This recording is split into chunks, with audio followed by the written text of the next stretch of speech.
tayo sa Georgian restaurant. Pakita ko sa inyo ang Georgian bread. They call it puri. Oh, very nice. And the other one is kachapuri. That's from Georgian bread also. And their lemonade. Georgian lemonade.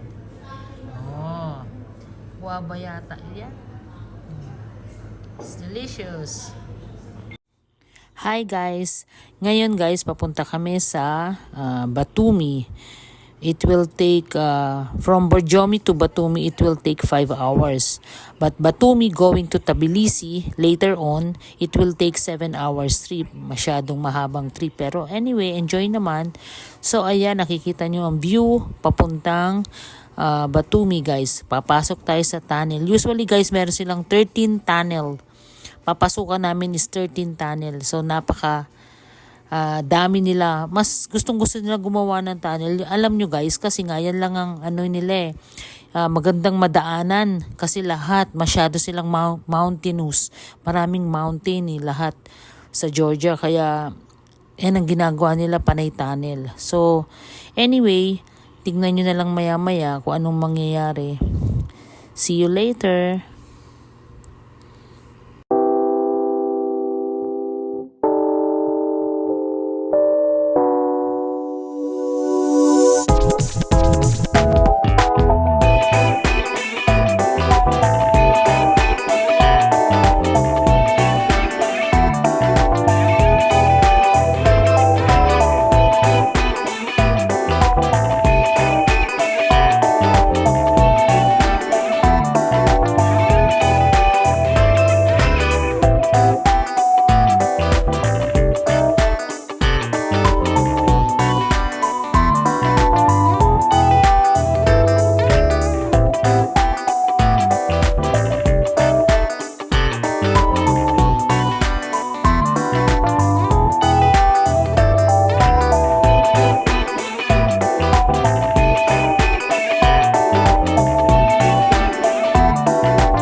naman guys, pasok tayo sa aming hotel.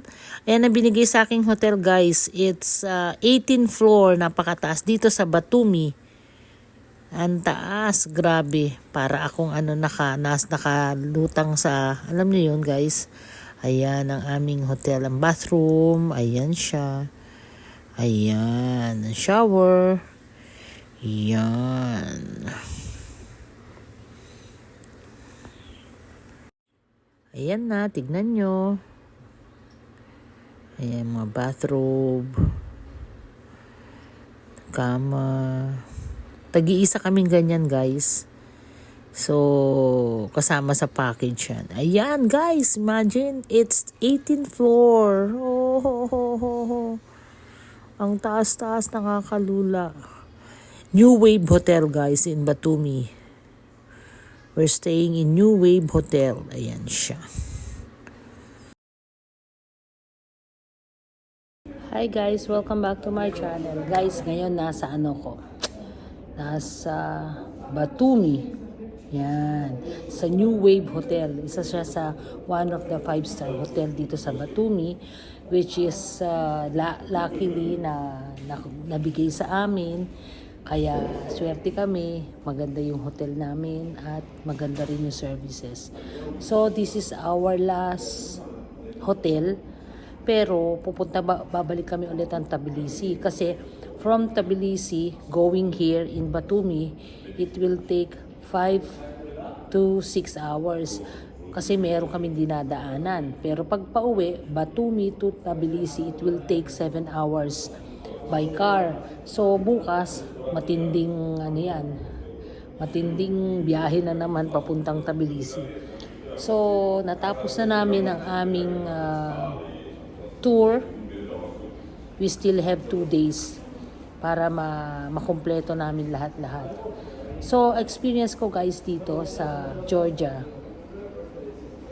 swerte kami kasi magandang services ang ibigay sa amin, magandang hotel. Tapos, magagaling na tour guide na magaling mag-English at saka yung aming driver, pure Georgian sila lahat. Yung driver lang namin, doon ka lang mangangapa kasi hindi siya marunong mag-English guys. Kaya sign language ang mga ginagawa ng lola ninyo. Tapos, ngayon, yung aming tour guide, yesterday, si Nini, ay ang galing-galing niya guys. Imagine, she is only 18 years old. Nag-start siya maging tour guide, 16. So parang mga part-time lang nila. Ganun kabata ang nagtatrabaho rito guys. Kung sasabihin mo naman economy nila, sa lahat ng napuntahan ko, ang pinamagandang economy o yung bansang parang may kaya, itong Batumi. Alam niyo kung bakit, yung lugar nila. Kasi maraming buildings dito. Parang mas maganda ang trabaho dito. Pero kung i-compare mo naman sa atin, syempre mas maganda pa rin yung pinanggalingan namin sa Saudi Arabia compare sa sahod dito. Kasi ang equivalent guys, real talk lang to guys yung mga gustong pumunta sa Georgia, sinasabi ko nga sa inyo yung mga interview, yung mga na blinag ko sa inyo lately, sabi ko nga sa inyo kung magandang pumunta sa Georgia kung meron kayong pera para hindi kayo matitipid at kumuha kayo ng agency. Alam niyo kung bakit guys ang kagandahan ng agency? Kasi sila magpo-provide ng tour guide sa inyo. Sila magpo-provide. Tapos, pagka sila din magpo-provide ng mga yung magagandang places, nire-recommend nila sa inyo. Hindi gaya nung pupunta kayo dito para mag-tour lang na walang tour guide. Mahihirapan kayo guys kasi unang-una sa salita nila. Napakahirap guys. Hindi nyo ba alam? Halang share lang to guys ang na research ko, ito yung pinaka third country na pinaka mahirap bigkasin na language, ang Georgian language. Napakahirap guys, napakahirap intindihin, napakahirap pag-aralan. Kaya kung ako sa inyo, mas mabuti mag-book kayo sa may mga travel agency. Speaking of travel agency, i-recommend ko sa inyo ang Travel Plus na si June. napakagandang travel agency. Alam niyo kung bakit? Bukod sa hindi kayo lolokohin, yung mga Pinoy na kagaya namin na bukod sa hindi kayo lolokohin, tutulungan pa niya kayo makakita ng magandang package papuntang Georgia o kahit saang lugar siguro. Kasi from the beginning na nag-start ako mag-travel, hindi naman mag-travel papuntang Pilipinas kasi this is my first time mag-travel ako mag-isa na parang alam niyo yun guys, accomplish, parang naramdaman kong maging isang mayaman. Naramdaman ko kasi alam niyo guys, hindi sa ngayon ko lang na feel ko na mag-travel mag-isa, magstay sa mga 5-star hotel, kumain ng, alam niyo yun, kahit anong gusto mo, buffet. Syempre, normal naman sa mga hotel yan na, guys, di ba? With driver, with tour guide, you know, parang, alam niyo yun, parang ibang special ang dating. Which is, pinamper ko sarili ko para sa akin. So, my next destination, sasabihin ko na lang sa inyo kasi parang nagustuhan ko talaga mag-travel. Kahit mag-isa, nakakatakot. Kasi yung mga kasama ko, may mga kasama ako guys, kaso yung mga kasama ko, hiwa-hiwalay kami. Hiwa-hiwalay din kami ng hotel. Nagbibisit lang sila pagka, kasi yung nangyari kasi guys, una ako nag-book, sumunod lang sila nag-book, kaya nagkasabay kami. Pero, pareho ding hotel, pero ibang rooms, kasi nga, by book yan eh. So, yun na nga, sabay din kami kung saan ako pupunta doon kasi isa lang agency ang pinasukan namin. So pinasingit lang namin kay June. So anyway, going back, ang mga Georgian people, mababait sila guys, pero yung mga mukha nila stricto, parang kasi meron silang parang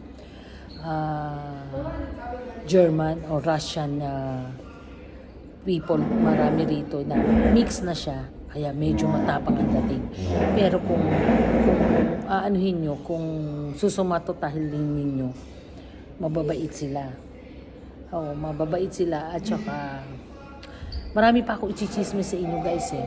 So, yung mga gustong balak pumunta ng Georgia, mag-save kayo siguro mga 6,000-7,000 rial sa pera ng Saudi Arabia if ever. Kasi doon sa 6,000 rial, 6,000 to 7,000 rial, kasama na ang plane ticket doon. Pero, hindi pa kasama ang pocket money niyo doon. Kasi, pagdating nyo dito guys, bayad na lahat, no?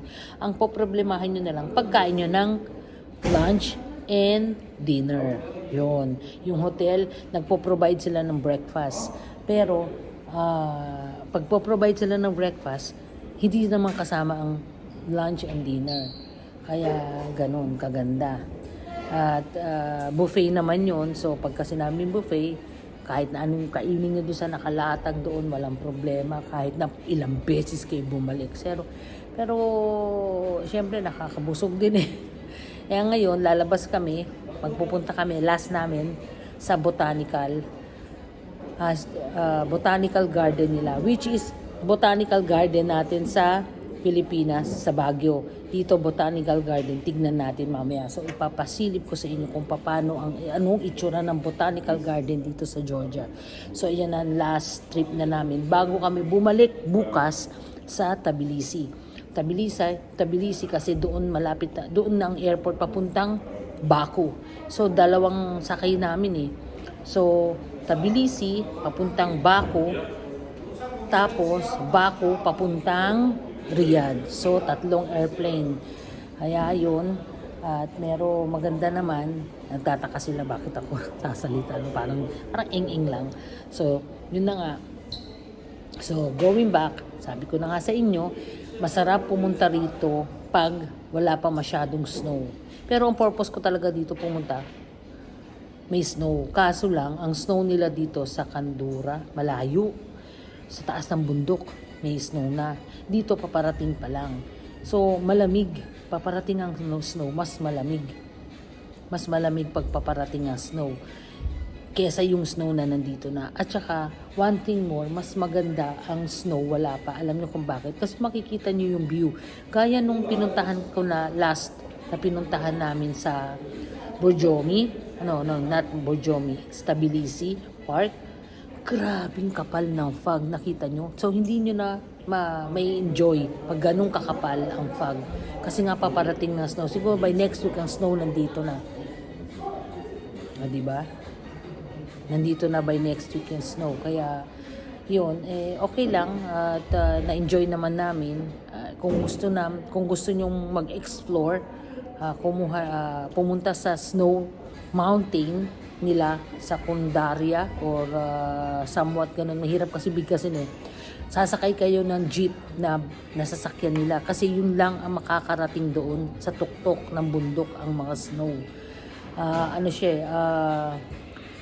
Hindi makakarating ang mga kotse, mga mga jeep. Yung jeep, yung parang jeep na sasakyan na parang 4x4 ganun, parang ganun. Doon yun lang ang makakarating doon. And masyadong malaking bayad. Alam nyo, 200 start sa 250 lari up to 500 lari. Depende sa tao kung ilan kayo. Kasi ang mostly naman ng jeep, yung driver, yung sa harap, tsaka dalawa sa likod. So parang sasakyan, parang kotse rin, pero hindi siya kotse, jeep siya. So 4 lang, 4 na tao lang ang kasya doon. Tapos it worth 250 ang pinakamababa up to 500. Kung wala kang kasamang tour guide, lolokohin ka. Ang worth nun is 250 to 500 lari. Ang 200, yan, sabihin ko na sa inyo, ang currency ng pera dito, ang pangalan is lari. Yung laring yon equivalent nun, $100, equivalent niya ng 260 pataas. Kasi paiba-iba din ng worth 260, 262, 269 yan. 260 lari ang halaga ng dollar. Tsaka by the way guys, pupunta ka dito with US dollar ha. Hindi siya pwedeng pumunta kayo ng dala nyo real, hindi sila nagpapalit. So punta kayo dito, US dollar ang dala nyo. US dollar, papalit sa lari yon. Yan ang kapalit. $100, it costs 262 pataas lari. Yung 262 lari, malayo-layo na rin na mararating. Hindi naman sinabing malayo. Siguro, kasi ang pagkain dito, kumain kami yesterday. Kumain kami sa seaport nila dito. Yung isang basket ng fish, halo-halo naman. It worth 150 lari. So sa 200 lari, magkano na lang matitira sa pera mo, di ba? 262. Kaya dapat, sinasabi ko sa inyo guys, pag pupunta kayo ng Georgia, dapat may pera kayo. Totoo. Kung hindi nyo mai-enjoy. Hindi nyo mai-enjoy ang Georgia. Pagpunta lang dito, kasi nga, sa immigration pa lang Immigration pa lang guys, nakaka-nervyos. Kasi, porkit pupunta kayo dito, upon arrival ang visa kasi dito sa Georgia, pagdating namin dito sa airport, hanapin agad ang visa ninyo. So yung visa namin, exit re-entry visa galing Saudi Arabia. Pagdating dito kayo kukuha ng visa. Tandaan nyo guys, wag kayo magpapakita sa kanila na takot kayo. Straight, eye to eye, kasi pwede kayong pabalikin. Hindi sa tinatakot ko kayo guys. Pwede kayong pabalikin pag hindi kompleto yung mga papers ninyo. Ganun. Pero bayad naman di ba? Nakita naman nila, may hotel kami, merong itinerary, kaya okay naman doon. Hindi naman sila nagtatanong ng pocket money mo, kung ilan ng pocket money mo dala. Hindi sila nagtatanong guys. Hindi. Basta tignan nilang nila, alam naman nilang mga kami tourist, kaya okay na rin yun. Hindi naman siguro masama, di ba? Yun na nga. Tapos marami din ako sasabihin sa inyo.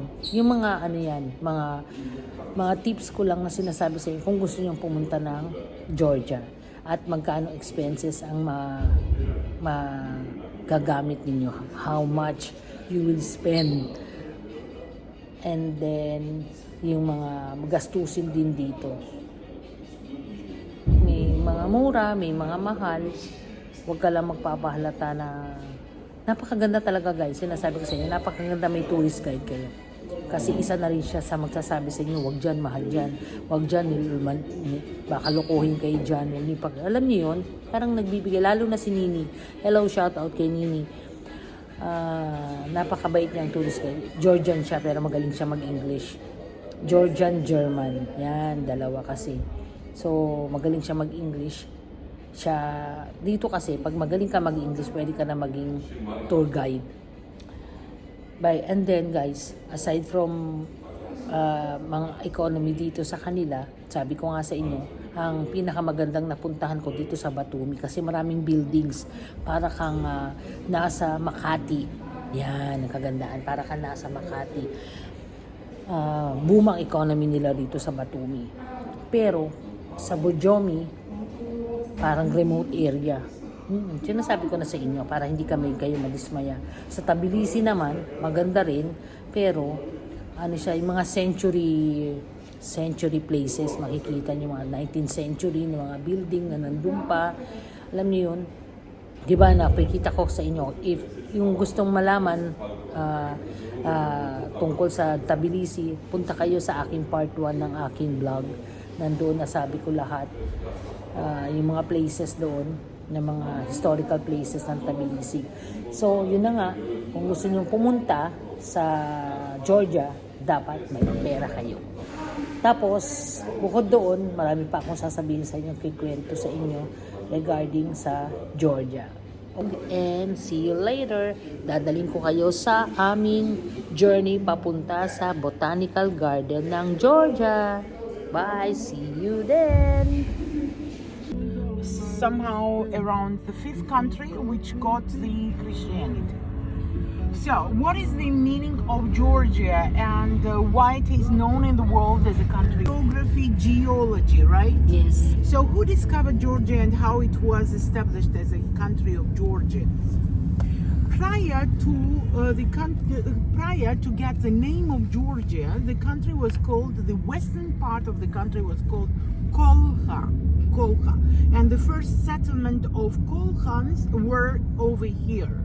And what resembles about the Kolkhans being here is the 5th century before Christ fortress, which is located just close to the entrance from Turkish side to Georgia. Okay. And it is called Gonio. So Kolkha had been discovered by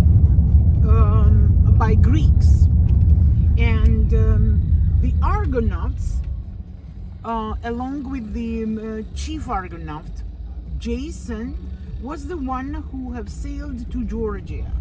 Why the name of Black Sea is familiar in the world? Due to Jason and his Argonauts. When Jason, together with his Argonauts, created a boat, constructed a boat, and he made a decision to discover Kolkha, when he was sailing, all of a sudden he saw that when waves are coming up on the sea changes the color and it becomes black. So that's the reason why he made the decision to call Black Sea as a black. So in Greek it is called Ponto. Ponto means black. So why Kolkha was an interest of Jason to be discovered?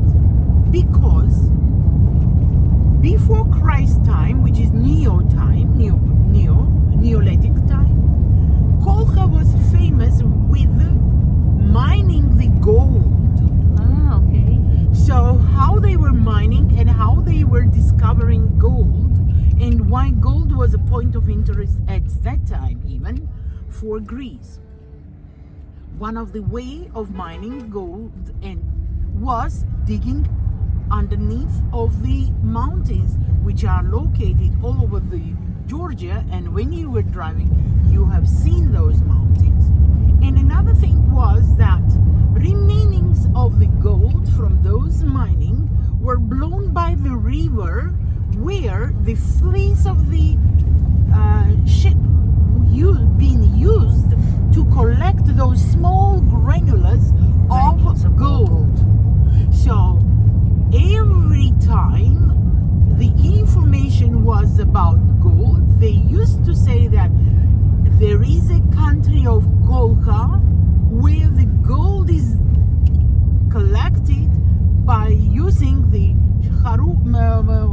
sheep's skin. Fleece is a sheep's skin. So what the technology was like that. They used to put the sheep's skin, slotted sheepskin, inside of the river, and once the water was blowing, it was taking the small granules of gold, which was kept on the top of that sheepskin. So that was the reason why Jason made a decision to discover that country who had abnormal amount of gold. Where it is located in this gold you're talking about? Here also in over Georgia, here, or is a specific place? There's a specific place place. is called Pazisi, which you pass through, Poti. Most Okay. probably when you will be driving back, just pay attention, it's written Poti. And that is a river, Rioni, which used to take those gold from the top of Kokoshen and inner mountains through the river. Anyhow, this was the country, and the king of the country was named Ayat, and Ayat was having a daughter, and her name was Medea. And who is Medea?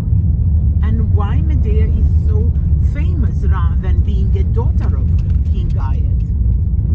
The word medicine is resembling Medea, because Medea was the one who cured wounded Jason in Georgia. When he was sailing, he wounded his hand and he was not able to cure it. So Medea was the one who cured it by using her own ointment. And that's one of the reasons why the word medicine, the root of the medicine, comes from that name, Medea and medicine. Okay. Here we go. How Yes. many information now you have collected, right? Yes. So when we will be back from Botanical Garden, I will show you the statue of Medea, which is new, it's not old, but it resembles the story that Medea and Jason are carrying behind. And what is that story about? The story is about the love of Jason and Medea. By the way, on our right hand, there is a mosque, and it is for people to pray. It's an active mosque. Okay, just in between, not to lose any moments. So it means the Medea, the medicines originate in her name Medea, right? Yes, exactly. Okay. So the word medicine, the root of the word medicine comes from Yes. Medea, and Medea is the one who is the daughter of King Ayat. King Ayat, the king. And King Ayat was the king of these territories called Kolkha, Kolkha. prior to Georgia. Okay. So prior to Georgia, this western part, close to the seaside, used to be called Kolkha, Kingdom of Kolkha. Okay. So, but once Jason have discovered people and named them Georgians because they used to work on the land. So, from Greek language, Georgia sounds Georgia because they don't have letter G. Georgia. And people who used to work there, he called Georgians, right? Okay. Georgia and Georgians. People working on the land. And you have seen how well is agriculture developed, because on the way to, you have seen plenty of farmings where the mandarin, citrus are there, corn, maize, and everything is growing in Georgia. And Georgia is famous with its organic, natural products, right? Okay. So, love story between Jason and Medea. When Medea have treated Jason, and Jason fell during the treatment period, most probably we have to call it in that way, during the treatment period, Jason fell in love with Medea.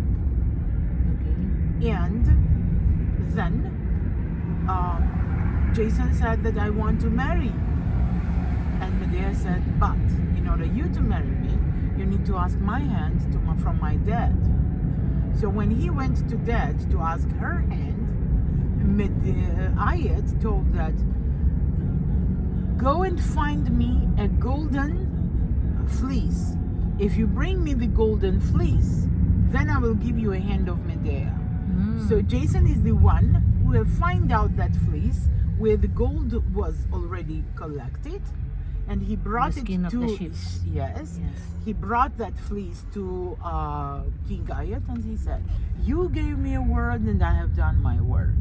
Give me Medea." And Medea and Jason ran away from Kolkha, and they used to live together. Then there was a tragical story behind Medea, because she's the one who killed her son What? for the sake of love. Oh my God. Yes.